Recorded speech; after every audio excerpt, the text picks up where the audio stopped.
All right. Welcome back to the Grow Like a Mother podcast. I'm your host, Jill, time management strategist, author, award-winning speaker, and advocate for all things growth in motherhood.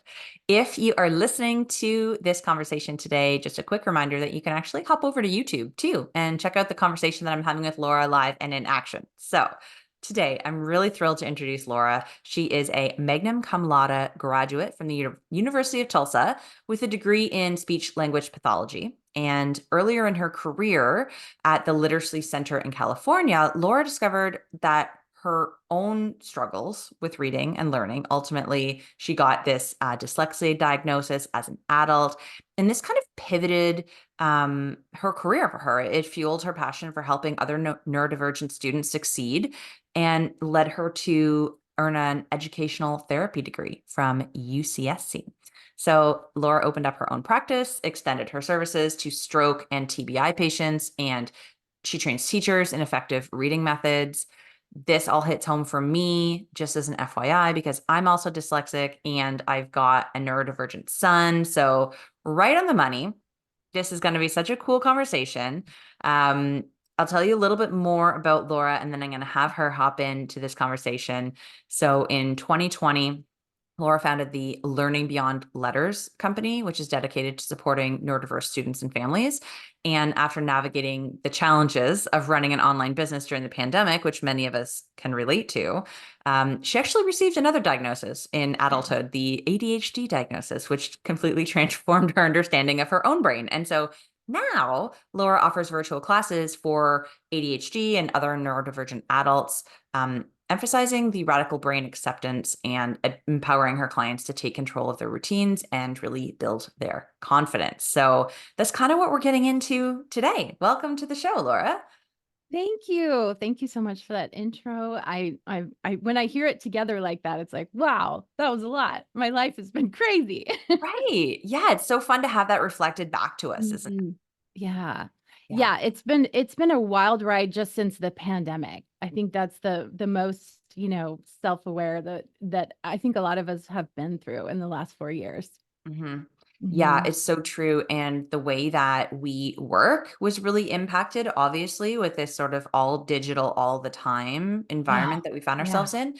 Yeah. And so many people in my world are experiencing this new diagnosis situation like you did. So can you tell me a little bit about like how did that come to be? Yeah, I mean, literally, so I am trying to put an entire business where I do educational therapy with students online. And so I'm taking it from in person to online in that emergency situation of the pandemic 2020. And I'm going, okay, I'm doing it. I'm, in another state. I actually got stuck in Oklahoma visiting my family. And so I um isolated there, and it just turned out that it was an awesome experience, and it's made my business what it is now.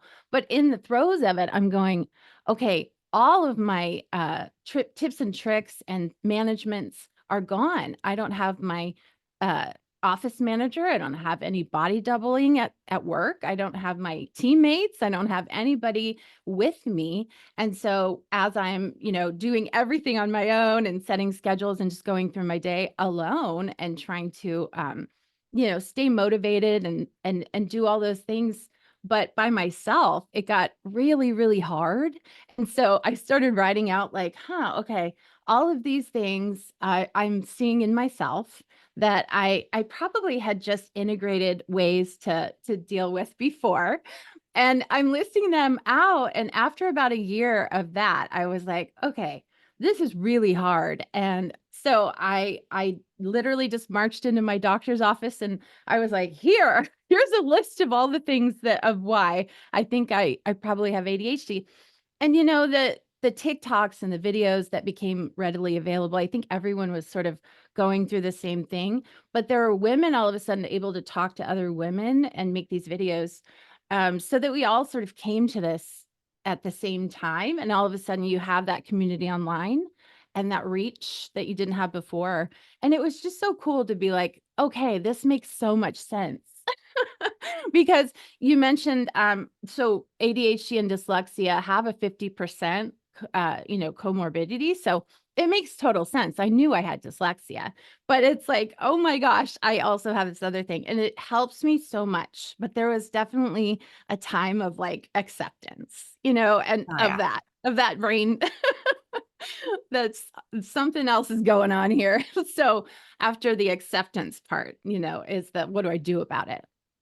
Yeah. And that makes sense because so many of us grew up sort of hearing in the peripherals about ADD, ADHD. The whole Ritalin thing was Mhm. like huge when I was young. My brother got Yeah. put on Ritalin and like all of this stuff that we kind of had this negative connotation associated with it. And it was always other people, right? It wasn't as Yes. prevalent. Like you said, it Yes. wasn't as talked about. And sometimes they would need to be separated in school and we would see behavior issues. And so getting that And you diagnosis. mentioned your brother always men or boys. Like Yeah. that to me, it was never a woman or a Yeah. girl that I knew ever. Yeah. Exactly. Yeah. And now being told like, oh, your brain actually works this way too, must have been a little bit of a mind fuck. Like, huh, what? But Yeah.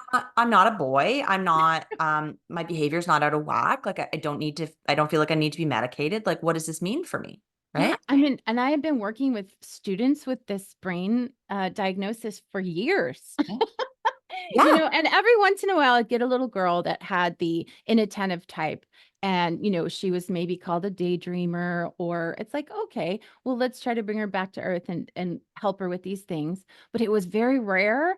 And I certainly didn't know what it looked like in adult women. So I just, even an expert in the field working with children with ADHD every day and all kinds of other issues, just never applied it to myself.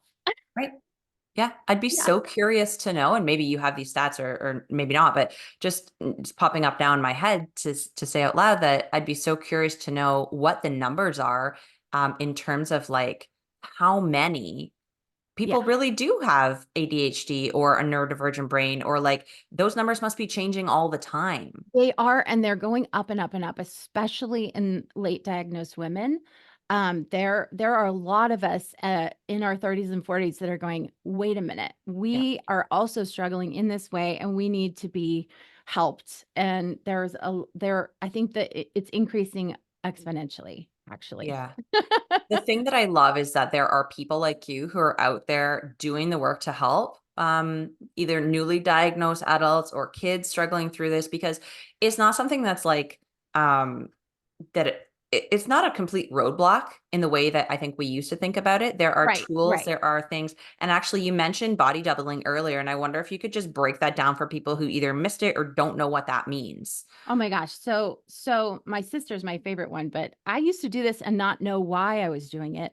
But I had a best friend, and we would just come over, sit, and I would have her sit on my bed while I folded all my laundry. And then I would go over to her house and she'd say, Okay, just sit there and let's talk while I'm doing this thing and let me finish it. And then we'll go out and do the thing that we were going to do. We would just do that for each other automatically. And now I know that the term for it is body doubling. And really it can be on the phone, it can be a podcast in your ear, but that is what you are doing when you need someone to be there with you to get a task done. And the reason that you need someone to be there with you is to create that inertia for you. So we have trouble starting a task. And if you have someone there, it's like, okay, they're here too. So now it's what worked when I was doing educational therapy. It's why it worked when I was there with my students. We are going to get this done together. You don't feel so isolated. You don't feel so alone in the task and just in that freeze fawn mode, because that's another term. I mean, there's just all this stuff to learn now about yourself, and you start to go, oh my gosh, yes, I do that. And how to get out of it. Totally. There, like you said, there are so many more concepts that we are learning, and it feels like a big responsibility, and almost a pressure to have so much information available to us now about our brains and about our nervous systems and about like there's so much more information available that we are able to use to help us live a more aligned, easeful life, but it can Yeah. almost feel overwhelming. And like then you add in the extra layer of being a parent and being like, oh, okay, not only do I have all this information I need or I can use, you know, Right. to make my own life easier and better. But now I can also apply this to my kids and make their lives easier and better as they're growing. Exactly. And some even see in your kids, oh my gosh, that tip and trick that helped them could be applied to me as well. And then of course we all see reflected back in our kids, our own brains. And so and all of those tips that are coming out for the kids can also be applied to us, just maybe in a little bit of a different way. Yeah, totally. Yeah. Okay. Um, one of the things that we do is we have trouble, like I said, the inertia of starting, right? So motivation, that's like a huge word, is just like, how do you get motivated? And we had talked too about just how do you set up your life? So say I'm in a pandemic and everything is nebulous. There's no, person to meet. There's no office to get to. So if you have this nebulous schedule and you're trying to set yourself up, okay, I need to do this and I need to do that. How do you even start? How do you and a lot of us now are online or entrepreneurs that have had to shift our careers into a different world now, and it's not innate for us. So just tips and tricks on how to do that. I have plenty of those because I just write one every time I hear one down and then I implement it in my own life and see if it Yeah. works. I love that. And I want to dive into those today because, as you know, and as the listeners are used to, like, we're really here to make sure that as you listen to this and you spend your precious time with us for a 20 or 30-minute podcast, that you can walk away with something that's going to make your life better. Like, Yes. it's not just information is power, right? As action is power. You need something to be able to take into your life to see a change. So I'm going to pick your brain on that, but I just want to quickly get your opinion on something. And then I want to get you to actually define ADHD for us before we dive in. Ooh, yes. But the first thing that came to mind that I think might be helpful for people is body doubling. In just to share an example of how it works for some of the women in my world, co-working is a really fun way to bring body doubling in because you can be virtually with other people doing work, like doing your own work, but you've got someone else there to provide that benefit of the body doubling. So like co-working is something that's great. And I use all the time in my online community. Like we meet once a week and co-work, and it's so fun for neurodivergent people and neurotypical people. So Absolutely. it kind Oh of my works both gosh, ways. you totally hit it. That's why I do love now going to those co-working spaces, and I rent Yeah, one and just go there sometimes because there are other people doing things there. exactly. But that's why I do have a group on Mondays where it's for anybody that needs, it's called the Squirrel Club, and Nice. it's for women that just need to hop on, and it's a work block. So it is fabulous. We do talk about tips and tricks that can help at the beginning and at the end, but most of it is just let's do a work block with breaks together. Mhm. I love that so Yeah. much. Oh my Yeah. gosh, it's so necessary in my life. If I don't have it on that Monday, I'm like, "Oh god." Like, Right. it's what I need, so that's why I do it. Yeah. Yeah. Yeah. Okay. Well, let's set the scene for these tips that you're going to give us with kind of what is ADHD? What is ADHD and how would you think like, "Hey, maybe I do have that."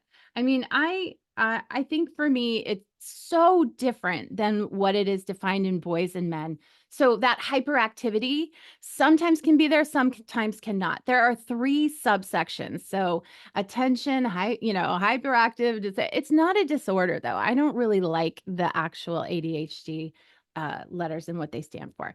So, but it is either hyperactive, inattentive, or both, right? So it can be those 3. The hyperactive one is the one has gotten most of the attention in the world because if you imagine if you're a teacher and you have a little boy that's just like buzzing and he's demanding more attention because his body is interrupting the class, right? So that's why the that one has maybe gotten more attention. And then us little girls, we were just nice. We were making it through. But for me, I was white knuckling it through.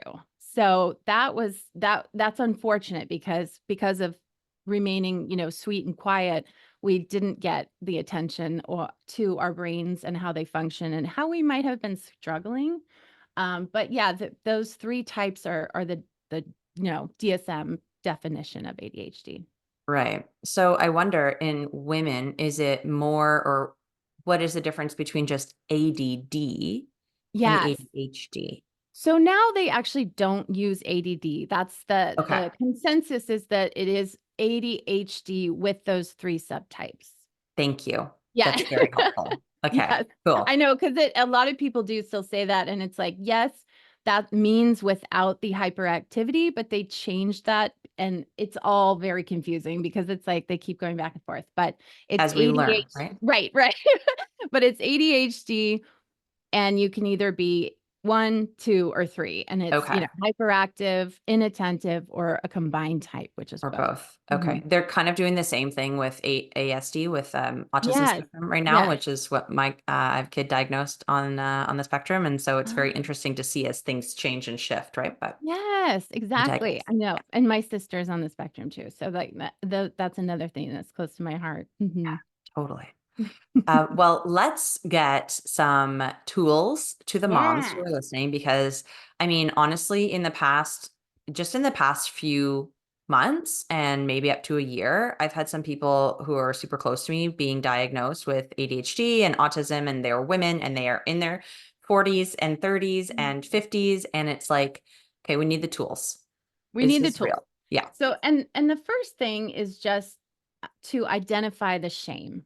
Mm, So there is a lot going on in your brain, and when you sort of deconstruct it and actually get a diagnosis, or even just self-diagnose, which I think is valid, um, you kind of go into this re-examination of your life of through a different lens, and I think that's such an interesting process, but it can be very exhausting to and emotional to do.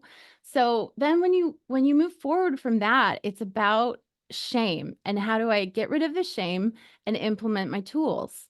You know, that's the biggest hurdle, I think, because we have been told that, we're lazy, or why can't you just do it? Why can't you close the loop on that? And it's been a lifelong, if you're late diagnosed like me, it's been a whole life of being told these things or thinking them about yourself, even if someone wasn't directly, saying these bad things to you. You think them like, why can't I do that? Why do I push myself and stay up all night, pull on all-nighters, to get that project or that assignment done? Why do I have to do that to myself? And then you just keep beating yourself up. So there's a lot of letting go and just saying, okay, this is happening in my brain and this is what I'm going to do about it, instead of just shame spiraling. okay. So yeah, I mean, that's the first thing. And it's a pretty difficult, you know, process. But so people say, well, you just make a list and then you go through that list. And, you can have the highest of intelligence, like a lot of us are. It really is. I think some of the most creative and intelligent people I know have ADHD. And so, but you have this cognitive black hole when it comes to prioritizing and time management. But that's okay. And that's my thing about radical brain acceptance. I mean, I hope everyone's read Radical Body Acceptance. I love that concept. And now we're just talking about, this is your brain, this is the way it is. Don't beat yourself up. Let's just implement some tools, because that's okay that is happening for you. Yeah. Love that. So some of the things that I go over, and I'll do in my group too, are, how do we make routines? Because we automatically rebel against routine. So if we can know that about our brains, then we can go into a 3-week cycle. Mm, So I like to, because a habit does, they say, and they, like men, right, will be like, right.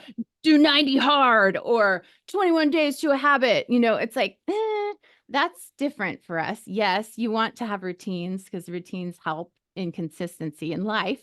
But what if you change it up every 3 weeks, so that your brain doesn't do that thing where they just rebel and don't do it at all, you know? Right.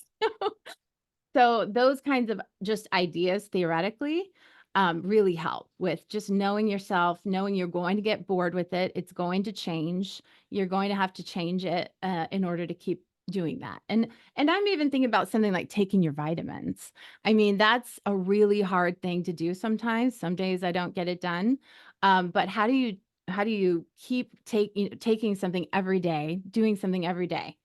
So there's habit stacking where you can put the vitamins, by your coffee or whatever the first thing you do in the morning is right off the bat.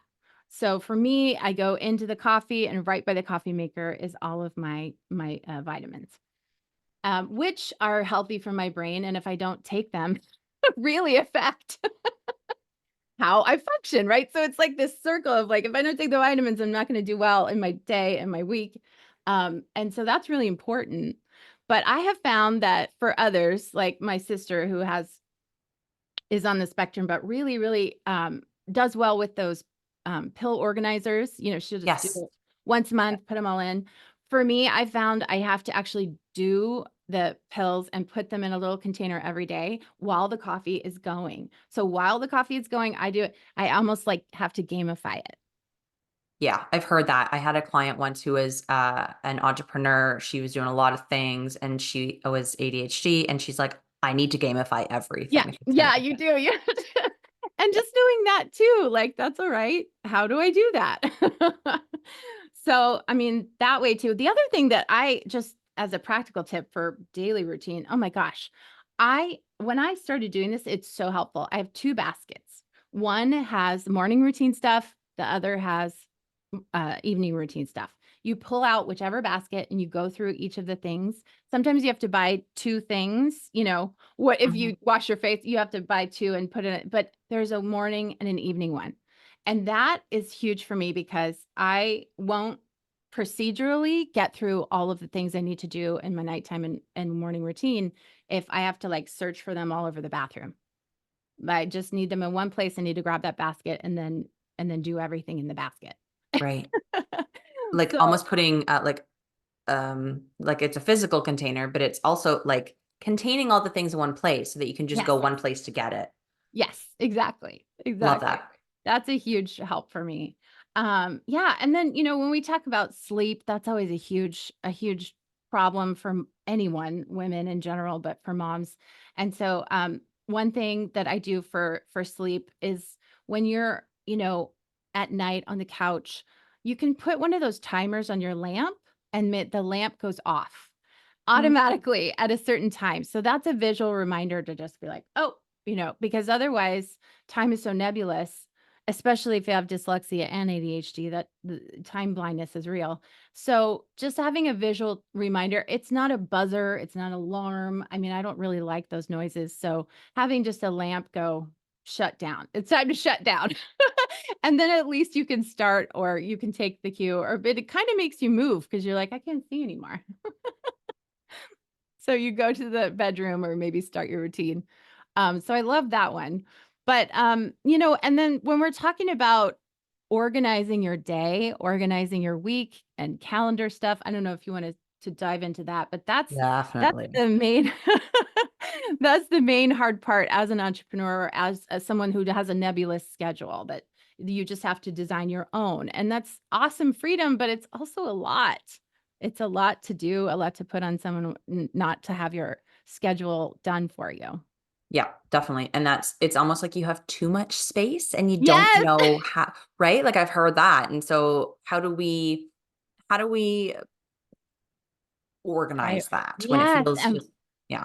and prioritize. So, yeah, and there's that thing, if you have 3 hours to do something, but you do have something to do, say, at 3 o'clock, your children come whatever, so but if you have 3 nebulous hours, that can feel like forever, and you can also get stuck in freeze fawn waiting for that appointment at 3 or that thing you have to do or that pickup you have to do. So there's a hard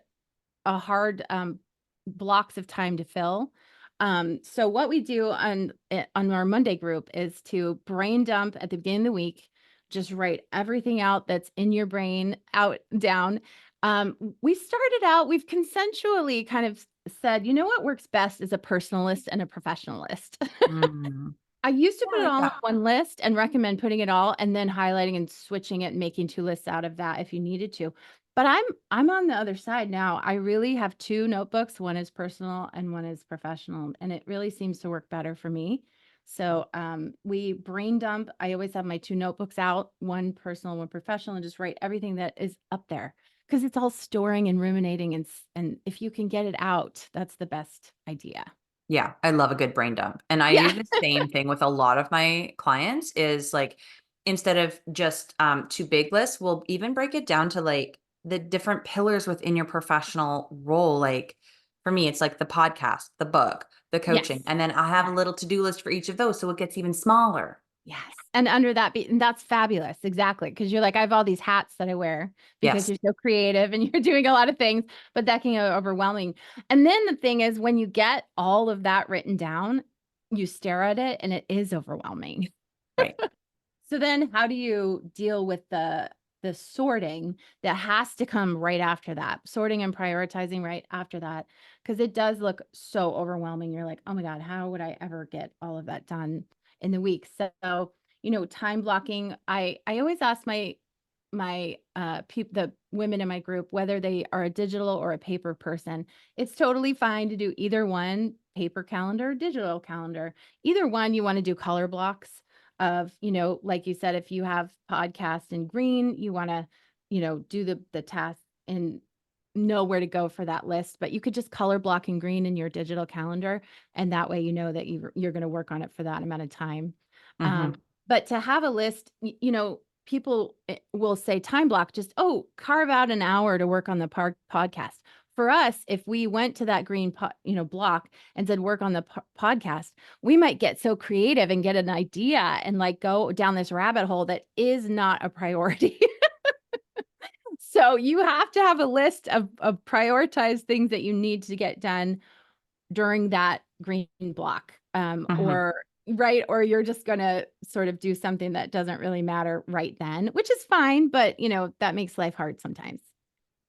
I love that. And actually, it's making me think about how I can tweak something that I offer as advice to people. I often will tell them, like, after your to do, write a dash and how much time it's going to take Yes, to do that yes, thing. But now I'm just realizing, like, we can do the thing on the list and then we can dash, like, we can number them in terms of priority, which would yes. be really helpful as well at a Yes. glance. Yeah, or even just a star next to it of like, "Oh my gosh, this would make me, really happy to get this off my plate first," and it would relieve the stress because it's all about how we hold it. We hold a lot of stress in just the amount of things that we have to do. Even if they're small things. It's like you could have a list of really, really small tasks and you won't get to it because it's so overwhelming you can't even look at it. Hmm. So there's that emotional boundary, that you have to break in order to just get to it and get things done.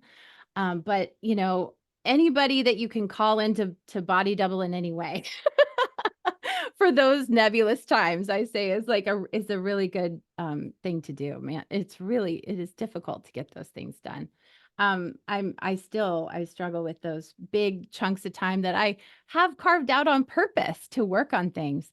But then where do I start? Which thing do I work on? How do I do this today? Right. Is something like an accountability partner or something like that a helpful Yeah. idea? Exactly, exactly. So in my group, like the accountability, I offer scheduled emails to go out. If you tell me something that you really need accountability on, I'll just schedule an email and it'll check in with you on Thursday or Friday. And exactly, anybody, if it's a friend, if it's a partner, I mean, you really have to explain though why you need that. And then that person has to be very careful about um, not triggering the judgment feeling in us, right? So it has to be the right person, and you have to really explain what you need them to do or to say, and it can just be a gentle check in. It doesn't have to be like, well, why didn't you get it done, or the follow up questions. You have to tell them exactly what you need and what to say. Right. And I wonder if that's something that you can even, I mean, depending on how proactive you can be, but setting up little reminders to ping on your phone or scheduling emails to yourself if you don't have someone safe that you can trust to, hold that role for you. There Yeah, might be that's a ways. really good idea. Yeah, because you could just schedule emails out and Yeah. say you have things you need to do by Friday. You can Yeah. schedule them for Thursday morning and just say, how's it going, me? I love Right. that. I love Exactly. that as a self-love like act. Yes. Yeah. Cool. That's Cool. a really good idea. Yeah, I mean, the week goes on, and sometimes the more and more and more we get overstimulated, right? So I'm going to just talk really quickly about overstimulation. You're in it, you've got all these time blocks, you're doing all these things. We're so busy. We're, just going hard. And so if you're overstimulated, that is something to really notice in your body. And a lot of us don't know how to notice it because we push through it. Yeah. Right? That's just how we've been our whole lives because we know that there is something going on with us, but we've sort of repressed it. And now that we have this diagnosis, there's a whole other way of thinking of, oh, I'm overstimulated. How do I deal with this? So, I mean, my go-tos for overstimulation, and another word for this is just in your anxiety brain. Like if you're Mhm. just in it, right? And you're stewing. I don't know if you saw In and Out too, or Inside Out too. Oh my Yeah. gosh. That was just like, oh, I can see that. But I always tell my students and my clients, like, they're the loops. There's these earbuds that are called loops. You can get them in half noise or full, or there are some even that you can go 3 modes and they let a certain amount of noise in when you're out in the world. So if noises are something that really hurts your brain, and you notice like, oh my gosh, I go to that place, whether it's even the grocery store and it's too loud, you can put these little things in. They just look like a little decoration. I mean, or you can go for the whole big headphone thing. But I do that a lot, just to play some relaxing music, not to try to prevent overstimulation, or, to calm down with the soft music when you are overstimulated. And then, just the practice of taking 5 deep breaths can be huge. Our brain chemistry literally changes after, I think, 3 to 5 deep, deep breaths in and out, right? And the nasal breathing that I usually recommend is like the in one nostril, out the other. Those Mhm. are hugely helpful. But if you're really, really in it, if you have time, even 5 minutes of uh anything weighted blanket, eye mask, like take the senses away if you can for just this 10-minute, a fuzzy blanket, like a reset, I call it, of just all the cozies and take away all the senses, really put that eye mask on. Those are really helpful for me. And then my sister, she does this more than I do, but she'll take an ice pack and put it onto her vasovagal nerve, which is on your chest. So you can take any kind of ice pack and just put it right in the middle of your chest where your sternum is, and that literally is going to take you out of your anxiety brain really quickly. I haven't heard that one. That's fantastic. And I will use that for my son. Thank you. Yes, just put it right here, and it can be a soft one. They even have characters for your son. They have ones in different character shapes, so that you're just hugging it. You're just cozying. Yeah, I love Yeah. it. Mhm. These are so helpful. Thank you for all of the wisdom that you shared. I've taken 100 notes, and I'm sure that everyone listening is the same. This has been so valuable. Good. And I want to make sure that people know how to stay in your world and join your Monday, time blocking Yes. and just continue to learn from you. I know that recently you've been through some summits. We're recording this before the summits, but it will come out after the summit. So there's information on Yeah. your website. Like, where do we send people? There's all kinds of information on my website. So I'm at learningbeyondletters.com, and my email, my contact, everything's on there. You can book a consult on there. I have a 20-minute free consult, and I just want to direct you to, anything that you might need. So I'm a dyslexic reading specialist, and I work with all kinds of kids online, and also in the Tulsa, Oklahoma area. I do in person some. I'm back to like kind of a hybrid, which is really fun. I love it. But the other things on there are my parent classes. So in addition to, I'll go through it, like Squirrel Club is on Mondays, and it is at noon Central Time, 10 Pacific, which I think for you would be in between there at 11. But Yes. it's an hour and a half, and it's just a fabulous community of, here's some tips and tricks, and here's how we're going to get through the week together. And then The parent classes are the end of October and the end of November. And one of them is actually on. So say you have these troubles with, with ADHD, and if you need help with how to transfer that to your teen or preteen, it's called momentum. And that is like, how do you help your child create momentum and keep it and implement some of these systems for school? Like they, if they're struggling with this, and especially if it's around for middle school age, they're Yeah. struggling with all of these things. They're starting to feel that pressure of assignments due. That's what I want to do for momentum. And then there's another one that is the stages of struggling readers, because that was something that I struggled so hard with and overcame. So I just think that all of that information, and it's all on the website, and you can contact me directly on there too if you just have any questions.